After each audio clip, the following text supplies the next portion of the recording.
అంతటా నేనేమీ చేయలేను. నేను వినున్నట్లుగా తీర్పు తీర్చుచున్నాను. నన్ను పంపిన వాని చిత్త ప్రకారమే చేయగోరుదును గాని నా ఇష్ట ప్రకారము చేయగోరను. గనుక నా తీర్పు న్యాయమైనది.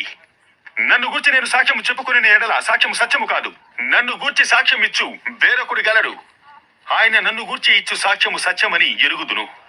మీరు యోహాను నొద్దకు కొందరిని పంపితిరి. అతడు సత్యమునకు సాక్ష్యం ఇచ్చెను. నేను మనుషుల వల్ల సాక్ష్యం అంగీకరింపను గాని మీరు రక్షింపబడవలనని ఆ మాటలు చెప్పుచున్నాను.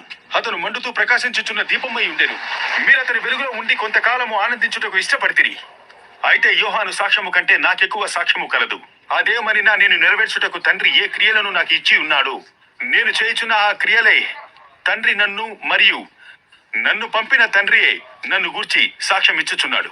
మీరు ఏ కాలమందైనను ఆయన స్వరము వినలేదు, ఆయన స్వరూపము చూడలేదు. ఆయన ఎవరిని పంపెనో ఆయనను మీరు నమ్మలేదు గనుక మీలో ఆయన వాక్యము నిలిచి ఉండలేదు. లేఖనముల యందు మీకు నిత్య జీవము కలదని తలంచుచు వాటిని పరిశోధించుచున్నారు. అవే నన్ను గూర్చి సాక్ష్యం ఇచ్చుచున్నవి. అయితే మీకు జీవము కలిగినట్లు మీరు నా యొద్దకు రానున్నారు. నేను మనుషుల వల్ల మహిమ పొందువాడను కాను. నేను మిమ్మును ఎరుగుదును. దేవుని ప్రేమ మీలో లేదు. ఏం చెప్తున్నారు?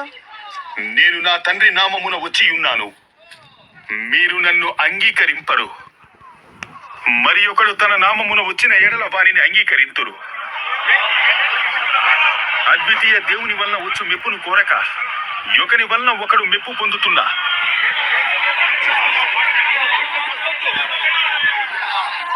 మీరు నన్ను ఎలాగు నమ్మగలరు? నేను తండ్రి యొద్ద మీ మీద నేరము మోపుదునని తలంచుకుడి. మీరు ఆశ్రయించుచున్న మోషే మీ మీద నేరము మోపును. అతడు నన్ను గూర్చి వ్రాసెను కనుక మీరు మోషేను నమ్మినట్టయినా నన్నును నమ్ముదురు.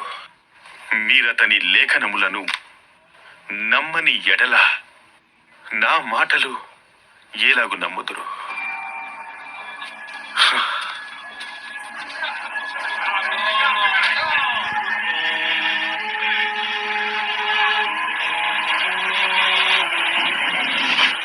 అటు తరువాత యేసు తిబేరియా సముద్రం అనగా గలిలియా సముద్రమును దాటి అద్దరికి వెళ్ళాను.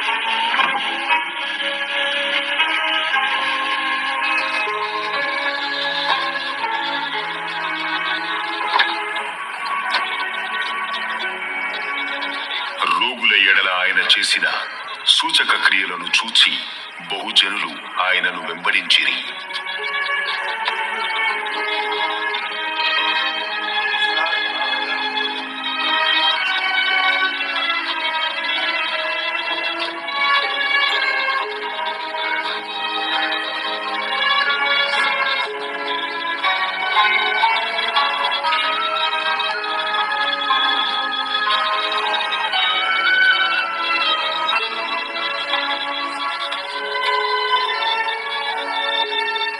యేసు కొండ ఎక్కి అక్కడ తన శిష్యులతో కూడా కూర్చుండెను.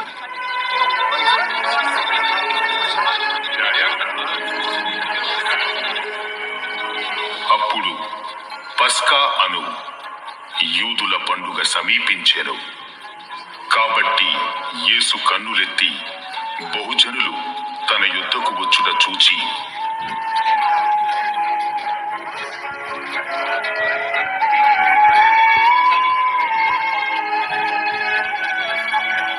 వీరు భుజించుటకు ఎక్కడి నుంచి రొట్టెలు తెప్పింతుము అని ఫిలిప్పును అడిగెను గాని ఏమి చేయనై ఉండెనో తానే ఎరిగి ఉండి అతనిని పరీక్షించుటకలా అడిగెను.